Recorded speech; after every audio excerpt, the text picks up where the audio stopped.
Hi, my name is Matt Hall from Children's Hospital Association, and today I'll be talking to you about the Pediatric Health Information System, or PHIS, and how it can be used for research.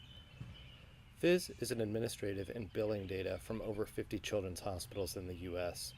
I say it's an administrative and billing data because there are two separate source systems in each hospital that get merged together into the PHIS database. The first is the medical records system.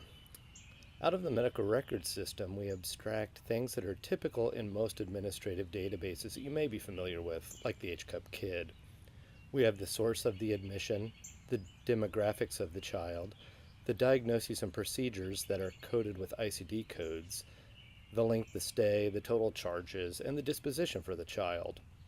In PHIS, we capture up to 41 different diagnoses and up to 41 different procedures as well. From the billing system in each hospital, we also abstract day by day the resources that the child used. Now, this makes PHIS very unique so that we know if a child received each drug on their first day of service, on their second day, on their third day, and so forth. We also know if they had certain labs and on which days they had those labs and images. Now, we don't have the results of the labs and images. That's not part of the billing record. So think about it as a child is discharged from the hospital. The hospital cuts a bill and sends it to payers or to the parents. Now, the results of the tests are not part of the billing that gets sent to the payer. It's just the fact that the child received those services. So keep that in mind when you think about the billing data in the PHIS database. Now, we capture this data from the medical record system and the billing system for 4 different patient types in PHIS. The first is the inpatients, the second, observation, the third, the ED, and the last, the ambulatory surgery.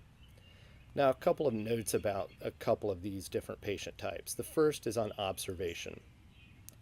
Now, this may not be what you're used to thinking about in terms of observational medicine in a dedicated observation unit. Most children's hospitals do not have dedicated observational units, so it's really a virtual OBS. The child is in an inpatient bed, receiving inpatient care just like any other child that's an inpatient. However, after their discharge, for some reason, they did not meet inpatient criteria, so they're retrospectively assigned a status of observation. Now, the ED in PHIS and in most administrative databases represents those children that come to the ED, are treated, and sent home from the ED. They're not admitted. The children that come to the ED and are ultimately admitted to the hospital get a patient type of inpatient. Their bill from their ED portion and their inpatient portion are wrapped up together, so you can't really differentiate what happens in the ED versus what happens in the inpatient setting. Sometimes we'll use the first day of service as the ED portion of their stay, but that has its limitations, of course.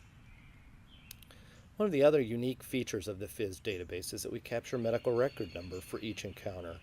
This allows you to track within the same hospital a patient across different encounters, whether they be at the same setting, like inpatient to inpatient, or across different settings, like inpatient to the ED. Now, there's been a lot of health services research that's been done with the PHIS database. In fact, there's over 700 papers that have been published in over 200 journals, which is phenomenal for you as a new investigator thinking about using the PHIS database. There's a lot of research out there that you can use and explore how they've defined different things or different methods that they've used to get you started. But I generally think of the types of research in 5 different categories or groups. So these really take advantage of the uniqueness of the PHIS database over other databases that may be out there. So let me walk you through these 5 different types of projects that I think about. The first is epidemiology or population estimates within children's hospitals. Now be careful, PHIS is not set up to make national projections of all pediatric care across the United States. We have no community hospitals, so it's difficult to project what may be happening in community hospitals from children's hospitals.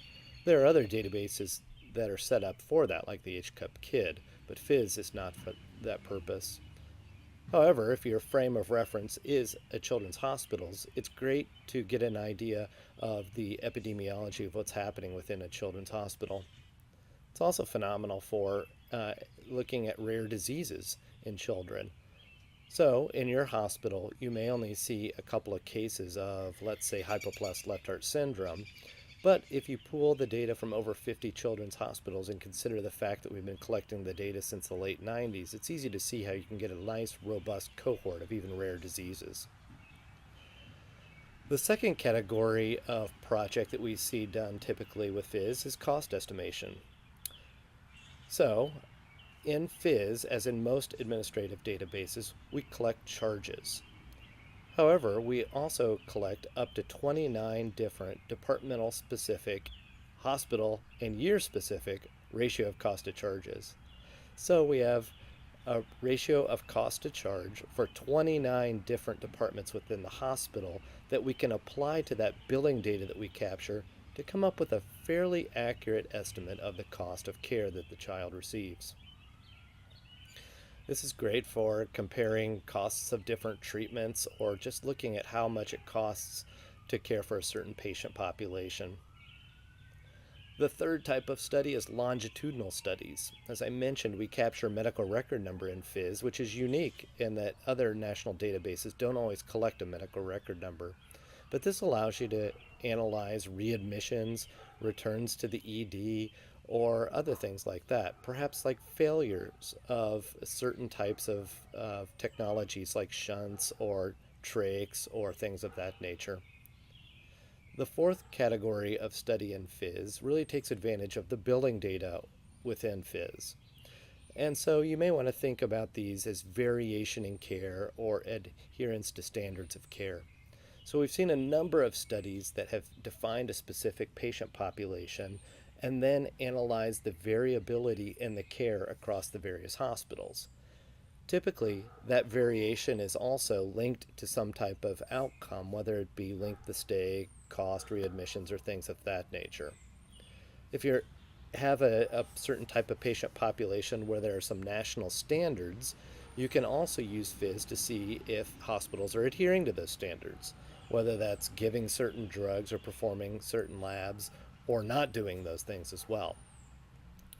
The last category of study is comparative effectiveness. We see a number of studies that compare two different treatments against each other, whether they're drugs or types of procedures or something like that, and see if one is superior to the other in terms of some outcome.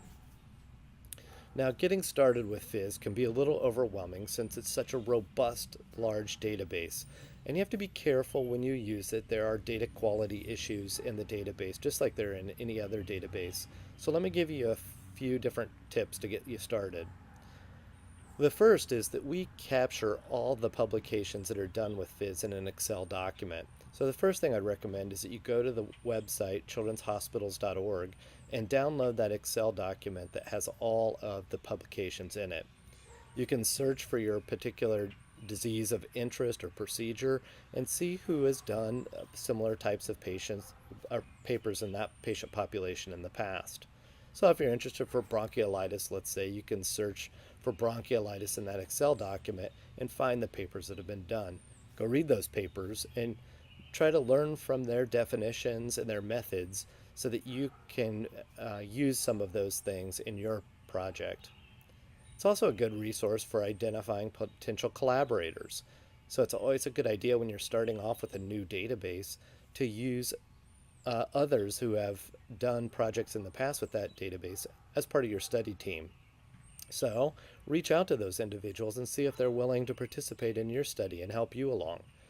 I'm always impressed at the collaborative nature of pediatric researchers, so you may be surprised if you email someone, even if you don't know them, that they'd be willing to help you on your project. The next thing is to be sure to consider the PHIS team part of your team. We have a robust support team at Children's Hospital Association for the PHIS data product, and so if you have any questions about how to define certain things or different data quality issues or how you can overcome some of those issues, reach out to the PHIS team and ask them for help. Chances are they've worked with other researchers, even within your diagnosis or procedure, that you could use some of their knowledge from to help ease your issues. The last thing is that you want to keep your first project simple. We see many times people trying to do too much for their first project and they get lost with a lot of the details and get buried in a lot of data. So keep it simple. I'd suggest defining a patient population and assessing the variability in care across the different hospitals. While this isn't going to land you in a top tier journal, it is going to get your feet wet with the PHIS data, and there's plenty of room in the literature for these descriptive studies, even if they're not the most robust question that you could ask the data. Well, I hope those few different tips have helped you get started with the PHIS database. Remember that you can always reach out to us if you need help or if you need us to answer any of your questions. Thanks for watching.